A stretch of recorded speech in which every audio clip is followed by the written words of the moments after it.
하나님 말씀은 에베소서 1장 4절부터 6절까지 제가 읽습니다.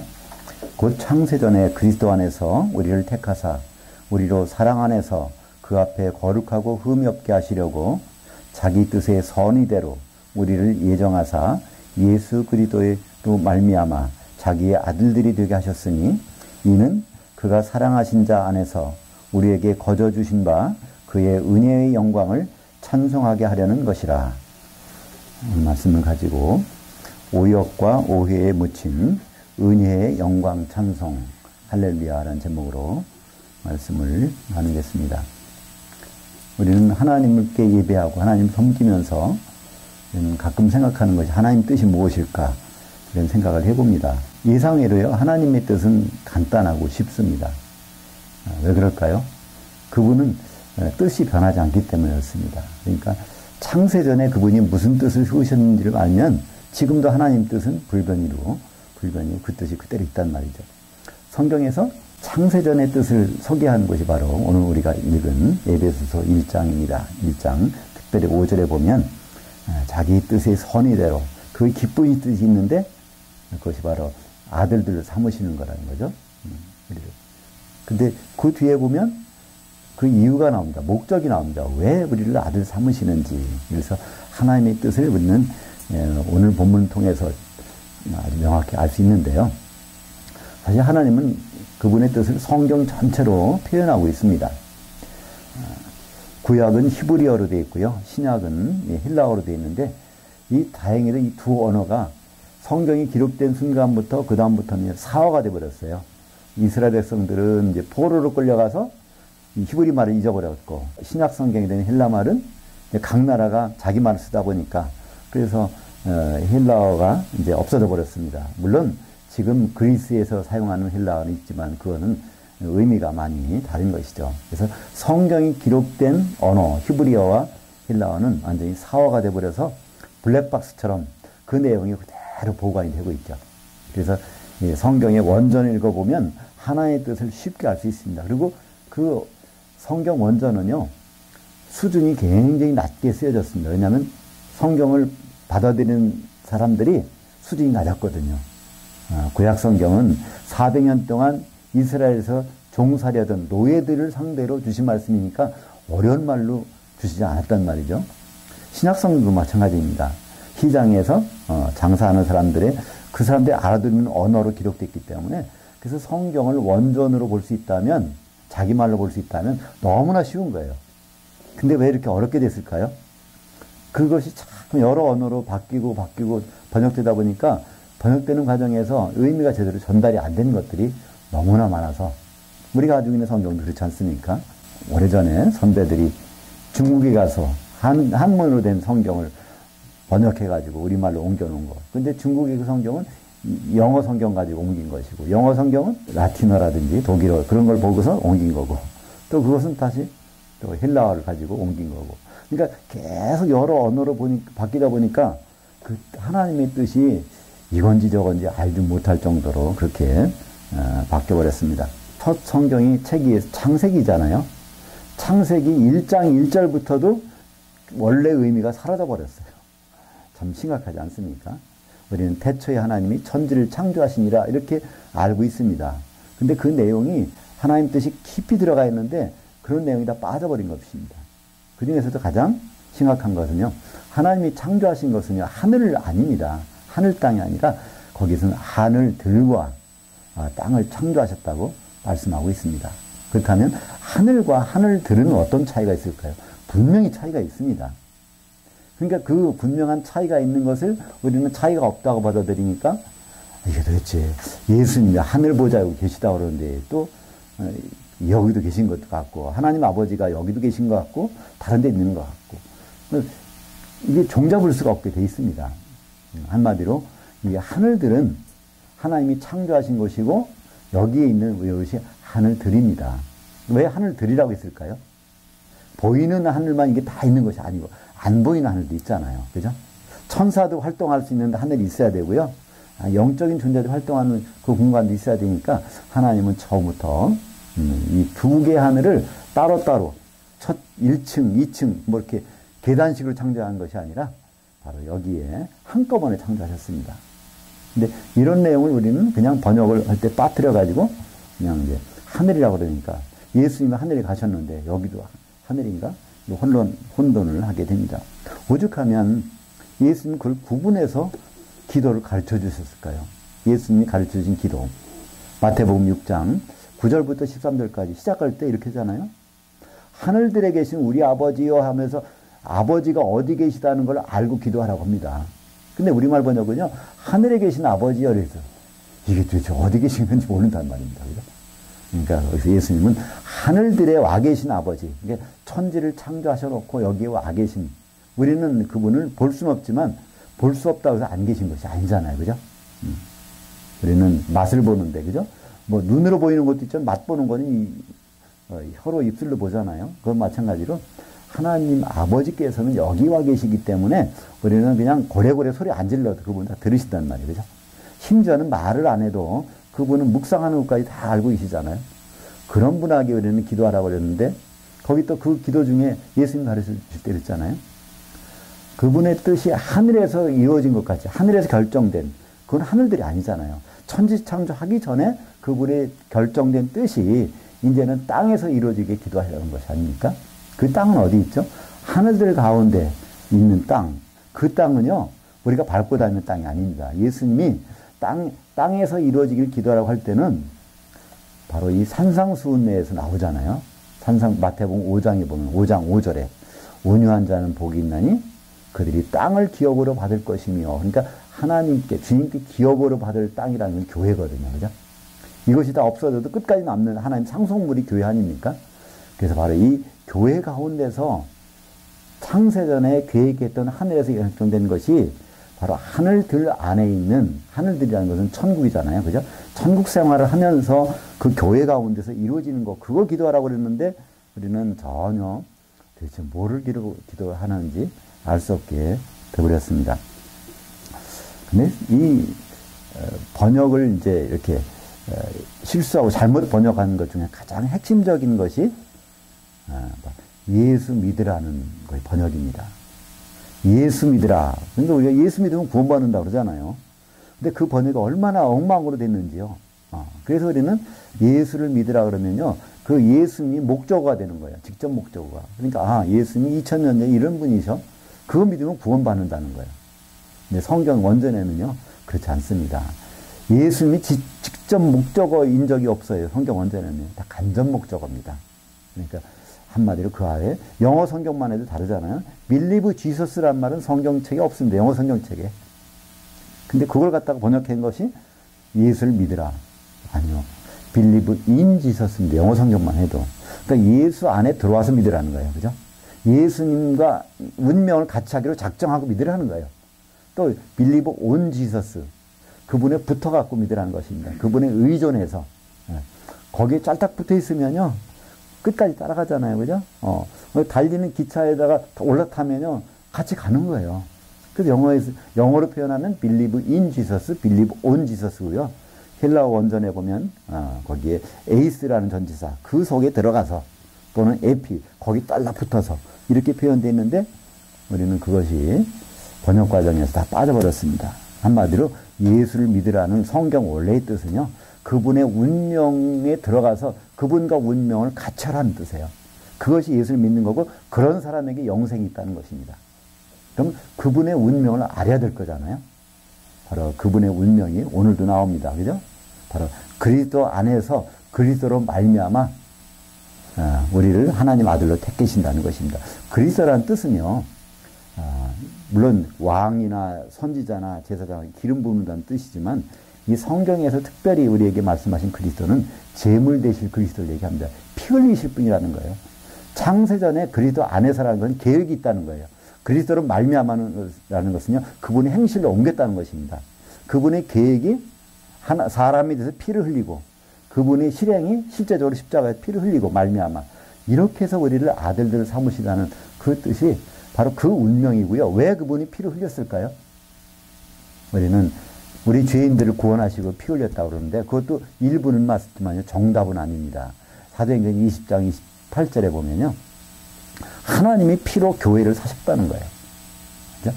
왜 사셨을까요? 결혼하시려고. 그죠? 교회를 그분의 아내로 삼으시기 위해서. 그래서, 우리를 사셨다고 말씀하고 있습니다. 예수님 직접 요한복음 6장 40절에 보면요. 예수 믿는 것이 무엇인지, 영생 얻는 것이 무엇인지를 설명하신 것이 있습니다. 요한복음 6장 40절에 보니까 내 아버지의 뜻은 그 아들을 알아보고 그를 향하여 믿는 자마다 영생을 얻는 이것이니 마지막 날에 내가 다시 살리리라. 여기 보면 두 가지가 있어요. 그를 보고 믿는다고 번역되어 있어요. 우리말은요. 6장 40절에. 근데 원문의 단어는요. 인지한다는 뜻이에요. 제대로 알아보고 믿는 거예요. 예수님이 누구신지 어떤 분인지를 제대로 알아보고 두 번째는요. 그분 안으로 들어가서 그분을 향하여 믿는 그분의 운명을 같이 하기로 작정하고 믿는 그 사람에게 영생이 있어서 이 영생이라는 단어도요. 이게 한 시대의 삶입니다. 원래 원문에는 보면요. 이 시대가 지나가면 예수님 오셔서 시작되는 천년왕국 시대가 있다는 거예요. 그 시대 동안에 그분과 더불어 사는 삶은 누구에게 주신다고요? 그분을 제대로 알아보고 그분을 향해서 믿는 자에게 주신다고 이것이 누구의 아버지의 뜻입니다. 그것이 바로 창세전부터 계획된 것이에요. 우리가 있기 전부터 예수님을 피 흘릴 계획이 있단 말이에요. 그것이 그리스도라는 뜻 단어 속에 들어가 있단 말이에요. 또 그분은 그리스도를 말미암아라는 것은 그분이 실제적으로 그렇게 해서 그랬더니 뭐가 나오죠? 예수님 독생자로 오셨잖아요. 그죠? 독생자로 오셨는데 죽었다고 부활하실 때는 맏아들로 부활하셨어요. 예수님이 십자가 지시기 전에 여러 가지 말씀하셨는데 단적으로 하나의 중요한 말씀이 있습니다. 요한복음 12장 24절에 보면요. 한 알의 밀알이 땅에 떨어져서 썩지 않으면 그대로 있지만 이게 썩으면 많은 열매는 맺으리라. 그러고 십자가에 달려가셨어요. 한 알의 생명의 밀알. 예수님은 자기 하나의 독생자라는 거예요. 근데 땅속에 들어갔다 나올 때는 맏아들로 나오시겠다는 뜻 아닙니까? 그래서 그것이 바로 하나님의 은혜죠. 그렇게 해서 원래 아들이 하나님 집안은 아들이 하나밖에 없는데 독생자인 독자면요. 그 집에 다른 아들이 있다면 이게 가짜잖아요. 이상해요. 그죠? 근데 그 집에 큰 아들이래, 맏아들이래. 그러면 그 집안에 다른 자녀들이 있는 건 너무 합법적 아닙니까? 그래서 예수님은 그렇게 하시기로 하셨고, 그것을 그대로 이행하신 그런 분이십니다.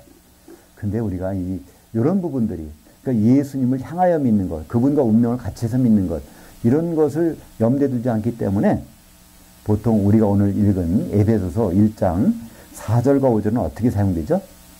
예정론으로 사용되잖아요. 그죠? 하나님이 창세전부터 구원받을 사람, 안 받을 사람 다 결정해 놓고 나서 그래서 했기 때문에 결정된 사람은 아무리 개판을 치고 잘못해도 끝까지 그분을 데리고 와서 이렇게 구원하시고 계획이 안 들어가는 사람은 아무리 믿어야 소용없다. 그럼 그걸 이제 또 예정론이라고 하잖아요.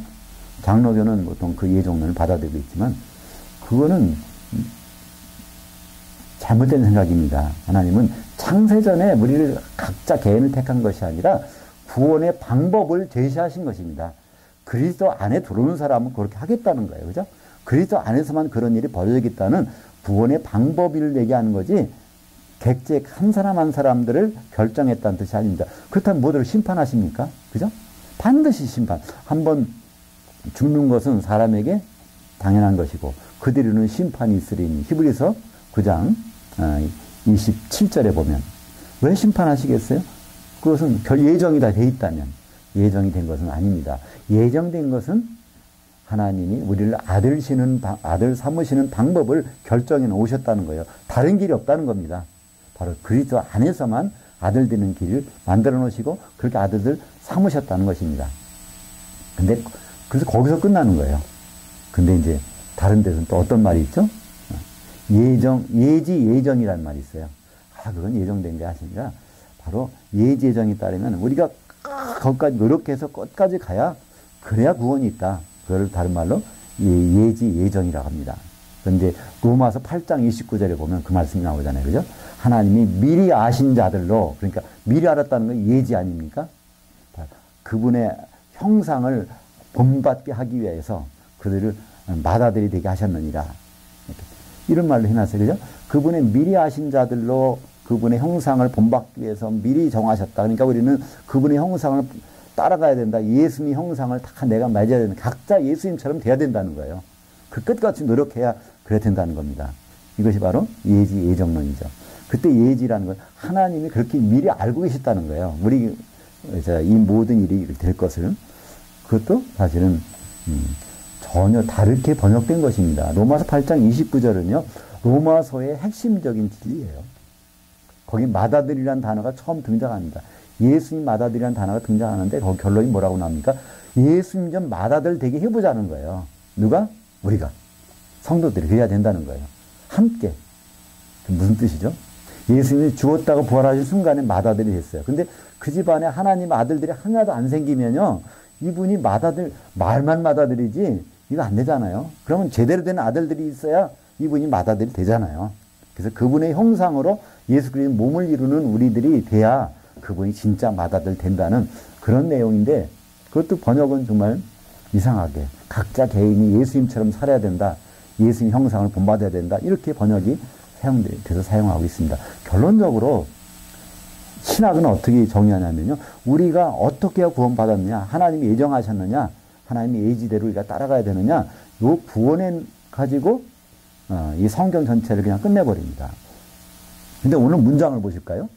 에베소서 1장 4절과 5절 그 문장이 나온 다음에 이건 하나님이 결정하셨다는 거예요. 우리를 아들 삼으시기로 작정하셨다는 거예요.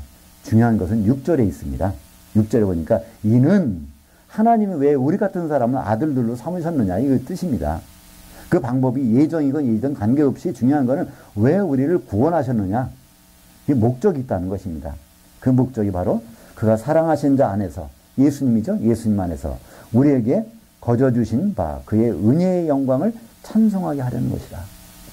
그러니까 우리는 하나님께 영광을 찬송한다고 말을 하지만요. 영광이란 뜻에 대해서 우리는 잘 몰라요. 그죠? 영광이 뭘까요? 그러니까 막 빛나는 걸까요?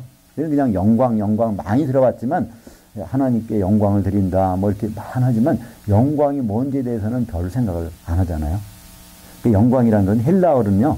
독사라고 합니다. 이게 뱀을 얘기하는 것이 아니에요. 독개오라고 하는 단어에서 나온 말인데 독개오라는 것은 드러난다, 표현된다는 거예요. 감춰진 것이 결국 드러나는 거예요. 어떤 생각을 하고 있었는데 그것이 드러나는 것입니다. 하나님께만 있어야 될 일이 드러나는 거, 그게 영광입니다. 어떤 사람은 다 여기서 큰 문제가 생겼어. 근데 바로 그분을 위해서 합심해서 기도했더니 그 문제가 풀렸어. 그럴 때 우리는 영광이라고 그러잖아요. 하나님께만 할 수 있는 일이 드러났어요. 그죠? 죽은 자가 어떤 일을 살았어. 하나님께 영광이라고 그러잖아요. 그건 바로 도대체 일어날 수 없는 일이 하나님을 통해서 일어나는 것. 예수님 십자가에 죽으시는 거 영광입니다. 왜 그럴까요? 하나님은 죽으실 수가 없잖아요. 근데 그분은 하나님이신데 죽으셨어. 이거는 그분만이 할 수 있는 일이에요. 그죠? 또 부활하시는 것도 영광이에요. 그죠? 어떻게 영의 몸으로 부활합니까? 하나님만이 할 수 있는 일이 드러나면 이게 다 영광이란 말이에요. 그래서 영광이란 뜻은요. 하나님의 비밀한 계획이 하나하나 드러나는 것. 그것이 영광이란 단어고요. 히브리 말로는 영광을요. 카보드라는 말을 씁니다. 카보드라는 건 무겁다는 거예요. 아주 땅속에 모래 속에 깊이 박힌 게 있는데 너무나 무거워. 그런데 그 드러나는 것을 영광이라고 합니다. 한번 요즘에 가보면 동해안에 가보면요. 거기 옛날에 백사장이 쭉 멀리 있었는데 거기에 바위들이 팍팍 드러나 있어요. 왜 그랬을까요? 모래가 다 쓸려 나가서 그죠? 그러니까 모든 걸 쓸려 나가는데도 불구하고 거기에 든든하게 들어서 있는 거. 히브리 말로는 그 카보드를 영광이라고 합니다. 그러니까 모든 것이 없어져도 남아있는 거. 쓰나미가 지나가도 거기에 남아있는 거. 영광입니다. 그러니까 하나님이 아주 깊고 깊은 비밀이 드디어 드러나는 순간 그걸 영광이라고 하거든요. 오늘 단어가 똑같은 단어입니다. 그 은혜의 영광을 찬송하게 하라는 것이 우리를 구원하신 뜻이라는 거예요. 우리를 구원해서 어디 천국이라는 곳에 가서 잘 살게 하는 그 하나님은 거기서 많은 자녀 데리고 나서 한번 살아보는 거, 그 하나님은 그거 원치 않으세요. 그 뜻이 아니십니다. 오늘 나온 것처럼 그 은혜의 영광을 찬송하는 그 순간을 맡고 싶다는 것입니다. 그 영광. 근데 여기다 보니까 그냥 영광이 아니라 은혜의 영광이라는 거예요. 은혜라는 건 뭘까요? 선물입니다. 바로 우리가 하나님 자녀된 거요. 이거 우리의 수고와 노력 가지고 될 수는 없잖아요. 100% 누구 때문에? 예수님 때문에. 그래서 그분이 바로 그분의 믿음으로 된 것입니다.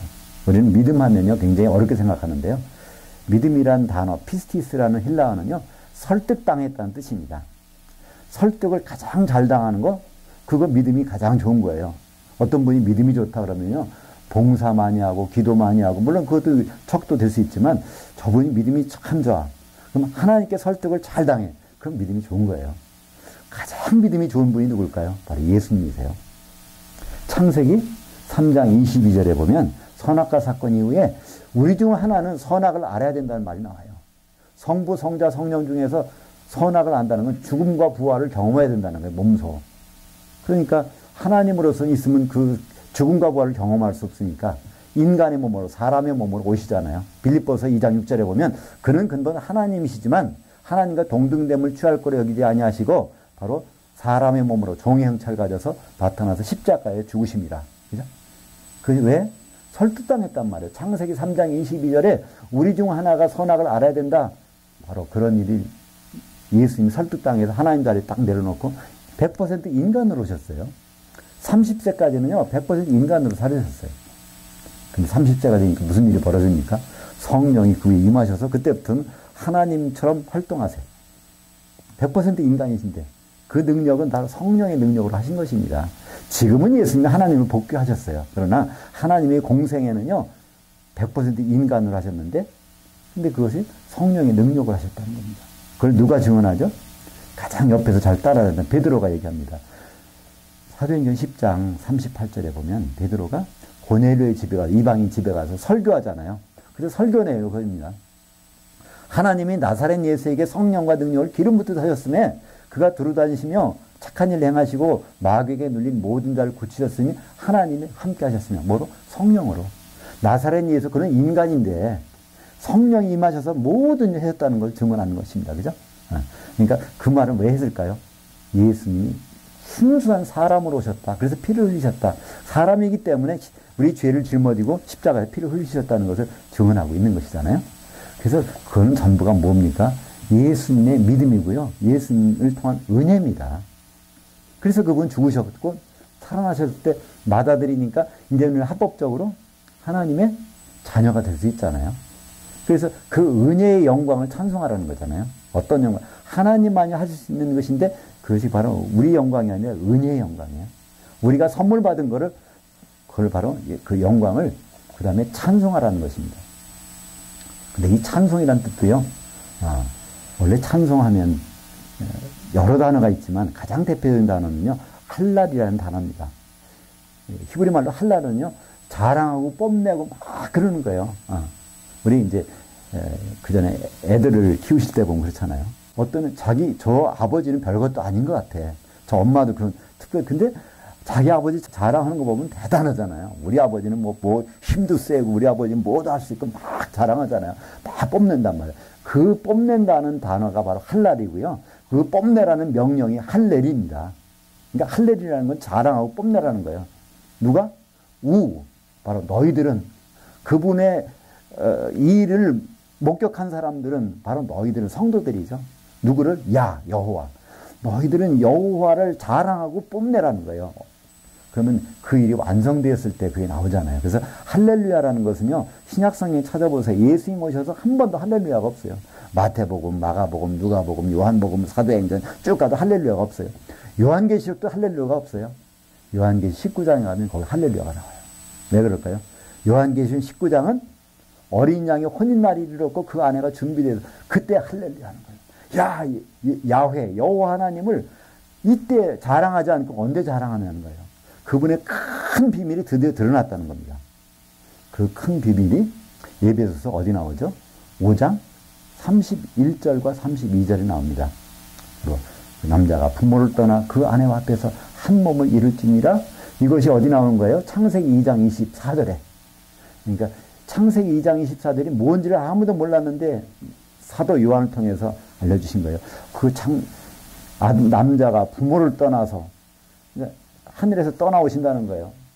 그 아내와 합해서 교회와 합해서 한 몸 되리라 결혼한다는 겁니다. 이런 일이 아무도 몰랐는데 이게 큰 비밀이라는 겁니다. 하나님께서 감춰놓으신 그것이 드러나는 순간 영광이에요. 그죠? 다른 것도 영광이지만 우리는 많은 영광이 있어요.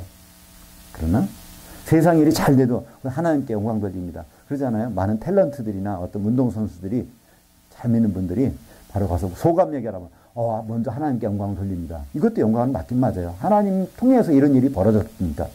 근데 가장 큰 영광은요, 가장 큰 비밀, 그것이 현실화됐을 때 요한계시록 19장 6절에 할렐루야 그럽니다. 전능하신 이가 통치하셨도다. 그건 나라에서 일을 했다는 뜻이에요. 그 단어가. 하나님 나라에서 천국에서 드디어 결론이 나왔다는 거예요. 결말이 일어났다는 거예요. 우리는 하나님이 천국에서 우리를 놓고 뭘 하실까 우리 환영하지만요. 그 결론이 나야 됩니다. 그 결론이 드디어 났다는 것이 요한계시록 19장 6절입니다. 근데 자신 19장 6절에 보면요. 나중에 한번 읽어보세요. 전능하신 이가 통치하시도다. 그때부터 뭐를 시작하시는 것을 번역이 됐어요. 참, 이렇게 맥이 탁 빠져. 그죠? 하나님이 드디어 이렇게 일어났구나 하면서 나오는 순간인데, 우리말 번역은 전능하신 이가 통치하시도다. 이제부터 뭘 하실려나? 참, 너무 맥 빠지는 번역 아닙니까? 근데 그게 그런 말이 아니라는 건 그 다음 절이 나와요. 요한계시록 19장 7절에 보면 어린 양의 혼인날이 이르렀고 그의 아내가 준비되었으니 한 세마포 옷을 입었는데 그 세마포를 자세히 들여다보니까 성도들이 의로운 행실들이라. 성도들이 다닥다닥 붙어서 한 몸을 이뤄서 한 세마포 옷을 입고 결혼식하고 있구나. 그 얘기가 나옵니다. 그죠? 이것이 바로 이때 할렐루야 안 부르면 어때 부르겠습니까? 다른 때는요. 불러봐야 의미가 없어져요. 그 순간이 가장 클라이막스예요. 그래서 그 다음부터는 19장이 지나서는 아예 할렐루야도 안 나와요. 왜냐하면 그 순간이 가장 피크. 하나님 우리를 왜 구원시켜 주셨을까요? 이유가 오늘 나옵니다. 예배서 1장 6절에 그분의 은혜의 영광을 찬송하게 하기 위해서 나오는 거예요. 그분의 은혜의 영광. 우리 실력을 찬송하는 것이 아니라 은혜 받은 거. 하나님 자녀된 거. 왜 자녀시켰어요? 우리를 한 몸 되게 해서 그분의 아내로 삼아서 결혼시키려고. 그러니까 우리는 하나님 자녀 때 할렐루야 끝나면요. 아무것도 안 해요. 큰일 나요. 그것이 어디 나오냐면요. 마태복음 9장 15절에 나옵니다. 그 금식에 대해 설명하시는, 금식은 우리가 괴로움을 당하는 것을 금식이라고 해요. 괴로움 당할 수가 있다는 거예요. 세례 요한의 제자들이 물어보잖아요. 바로 우리는 금식하는데 왜 너희들은 금식 안 해? 그때 예수님 것을 설명해 주십니다. 우리말 번역은 이렇게 돼 있어요. 손님집 손님들이 이렇게 돼 있어요. 근데 그 번역은요, 정확한 번역은요, 림폰이라고 그래서 신부 대기실에 있는 그런 뜻이에요. 신부실에 있는 아들들, 피오 아들, 하나님 아들들. 신부실하면 지금은 어디죠? 교회입니다. 그죠? 거기에서 하나님 아들들이 신랑과 있을 때는 금식할 필요 있냐? 그러나 신랑을 뺏길 날이 온다는 거예요. 하나님이 자녀 중에서도 혼인잔치에 들어갈 사람과 그렇지 못할 사람이 분명히 옳다는 거예요. 그러면 그게 진짜 금식이 그때 시작된다는 것입니다. 천년왕국 동안에 이제 지옥에서 금식을 시작하는 거예요. 그것만큼 더 그런 금식보다 더한 금식이 있겠습니까? 그건 예수님이 직접 말씀하신 거예요. 하나님 아들들이라고 끝난 게 아닙니다. 어느 좋은 대학에 들어가서 원하는 대학에 입학식 하면 끝나는 게 아니잖아요. 마지막 수료증까지 받아야, 졸업증까지 받아야 그게 끝나는 거 아닙니까? 우리는 하나님의 아들들 되고 자녀 된 거는요, 이제는 천국에 들어온 거예요. 천국 백성이 된 거예요. 그럼 여기서 우리는 할 일이 있단 말이에요. 하늘들 안에서, 그 땅에서 이루어지는 일이 있는데, 우리는 그걸 잊어버려요. 왜 잊어버릴까요? 신학에 매여서, 그죠? 우리가 어떻게 구원받느냐, 그것만 생각해. 내가 어떻게 구원받았을까? 이건 어떻게 끊어지나? 생명책 이름이 지워지나, 안 지워지나? 뭐 이것만 따지지, 하나님은 왜 우리를 구원시켜 주셨는지에 대해서는 생각이 없어요. 그죠? 이는 바로 그분의 은혜의 영광을 찬송하게 하려는 것이다. 야훼, 여호와를 찬송하는 너희들, 그죠? 그게 우야. 자랑하고 뽐내는 거. 할렐루야를 우리에게 부르도록 하신 것입니다. 그래서 스님은요, 위기의 말씀을 한번 하신 적이 있어요. 그것이 마태복음 10장 28절인데, 몸은 죽여도 혼은 죽이지 못하는 자들을 두려워하지 말고, 오직 몸과 혼을 능히 지옥에 멸하실 수 있는 일을 두려워하라. 마태복음 10장 28절은요, 세상 사람 놓고 하는 것이 아니라, 제자 뽑아놓고, 12제자를 딱 뽑아놓은 다음에 그 앞에서 한 말이에요. 몸은 죽여도 혼은 어쩌지 못하는 게 누굴까요? 마귀 무서워하지 말라는 거예요. 그건 이 세상에서만 그러지, 다음 세상에서는 그들은 아무것도 못한다는 거예요. 그러나, 몸과 혼을 같이 지옥 보낼 뿐이 있다는 거예요. 그때 몸은 영의 몸입니다. 우리가 주님 만날 때는요, 영의 몸을 입고 부활해서 만나잖아요. 우리가 마귀 상대하는 것은 혼의 몸이에요. 그러니까 우리는 그때마다 지는 거예요. 그죠? 아담과 같은 그런 몸을 갖고 있어서 우리는 마귀한테 당한단 말이에요. 그러나 부활할 때는 호련히 변해서 영의 몸을 입고 주님 만나는데 영의 몸과 혼을 지옥에 보낼 분을 두려워하라는 거예요. 거기 가서 혼인잔치에 다 들어가는 것이 아니라는 것입니다. 하나님의 아들들로 있지만 거기 신랑을 뺏길 사람이 있다는 거예요. 기름이 준비 안 된 사람. 마태복음 25장에 보면 전부가 등을 들고 기다리는 열처녀. 등을 들었다는 것은 바로 주님을 믿는 사람들이에요. 그죠? 영이 살아났다는 거잖아요. 등을 들었다는 건. 근데 거기서 기름이 준비된 사람만 혼인잔치 들어가요. 바로 하나님의 아들들이지만 거기서 쫓겨난 사람들이 분명히 생긴다는 것입니다. 바로 성도라도 우리가 예수 믿는다고 해도요. 그분과 운명을 같이 하지 않고 다른 생각을 갖고 있다면 반드시 거기서 갈라진다니까요. 바로 예수님이 말씀하신 것처럼 아버지께서 어떻게 하신다고요? 요한복음 6장 40절에 하나님의 그 아들을 제대로 알아보고 그를 향하여 믿는 자마다 영생 갖는 것. 그렇지 않다면 천년왕국에서 거기에 못 들어간다는 얘기잖아요. 우리는 그거 하나 때문에 예수를 믿으라는 거 잘못 번역했기 때문에 예수를 믿어서 구원하는 것이 아니라 영생하는 것이 아니라 예수를 알아보고 그 안에 들어가서 그분과 운명을 같이 그러니까 예수님의 운명이 나의 운명이가 되는 거예요. 그죠? 그렇다면 간단해요. 예수는 왜 오실까요? 예수님이 왜 오셨죠? 2000년 전에? 피 흘려서 교회를 사셨다는 거예요. 자기 신부감 마련하러 오셨어요. 2000년 전에는. 그래서 그때 하신 일이 뭐죠? 많은 일을 행했지만요. 결론적으로 말하면 중매쟁이 세우는 거예요. 그죠? 12사도가 사도들이 중매쟁이잖아요. 고린도후서 11장 2절에 나 중매쟁이인데 내가 너희를 그 남편인 그리스도께 중매했다는 거잖아요. 사도들은 중매쟁이에요. 그러니까 예수님은 그리로 올라가셨어요. 피로 교회를 사시고 중매쟁이를 세우시고 올라가셨어요. 이제 다시 오실 때는 뭐 할까요? 뻔하잖아요. 신부감 마련해놓고 중매쟁이까지 세워놓고 가실 때 오실 때 뭘 오시겠어요? 신랑을 오시니까. 그러니 하셨잖아요. 신랑을 오시는 것이 그분의 운명입니다. 그렇다면 우리의 운명은 뭐죠? 예수를 향하여 믿고 예수에 붙어서 믿는다면요. 우리의 운명은요. 그분과 결혼하는 것입니다. 그분과 결혼하는 데는요. 한 신부밖에는 필요가 없어요. 그럼 한 몸이 되려면 성령의 기름으로 밖에는 다른 방법이 없단 말이죠. 그것이 완성되는 순간에 어린 양의 한 신부가 준비됐을 때 할렐루야가 퍼집니다.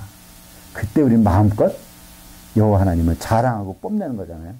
근데 우리는 그 할렐루야라는 너무나 엄청난 단어 그거를 우리 너무 쉽게 쓰다 보니까 그때 가서는 할렐루야가 잘 안 나올 수도 있을 것 같아요. 너무나 쉽게 사용해서 그죠? 인사말로 사용하잖아요. 할렐루야는 인사말이 아닙니다. 그분의 은혜의 영광을 자랑하고 뽐내는 그 순간이 바로 결혼식의 현장에서 성도들이 바로 불러야 될 찬송입니다. 그것이 바로 오늘 나온 그의 은혜의 영광을 찬송하게 하려는 것. 그것 때문에 하나님 우리를 자녀 삼으셨고 그것 때문에 우리를 인도하시고 그것 때문에 우리는 그날을 기다리고 있는 것입니다. 기도하겠습니다. 하나님 아버지 감사합니다.